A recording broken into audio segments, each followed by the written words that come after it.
South ఆఫ్రికాతో 4వ టీ20లో టీమిండియా వికెట్ కీపర్ కమ్ బ్యాట్స్మెన్ అద్దరగొట్టేశాడు. 109 పరుగులతో చాలా విధ్వంసకర సెంచరీతో చెలరేగాడు. కానీ ఆఖరి మ్యాచ్లో మాత్రం ఒక చేదు ఘటన అయితే ఎదురైంది. భారీ సిక్సర్లతో సఫారీ బౌలర్లపై విరుచుకుపడ్డాడు సంజు. అయితే సంజు కొట్టిన ఒక భారీ సిక్సర్తో గ్యాలరీలో ఉన్న అభిమానికి చాలా తీవ్రమైన గాయమైంది. అతని సిక్సర్ ధాటికి ఒక లేడీ ఫ్యాన్ దవడ పగిలిపోయింది.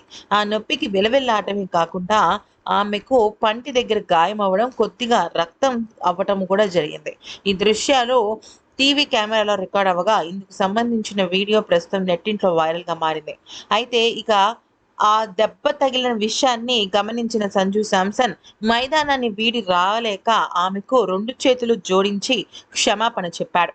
అయితే ఈ రిషబ్ స్టంప్స్ వేసిన 10వ ఓవర్లో ఈ ఘటన చోటు చేసుకుంది. ఈ ఓవర్ రెండో బంతిని స్టంప్స్ లెగ్ స్టంప్ లైన్లో ఫ్లైటెడ్ డెలివరీ వేయగా ఇక Sanju Samson deep mid wicket దిశగా సిక్స్ని తరలించాడు.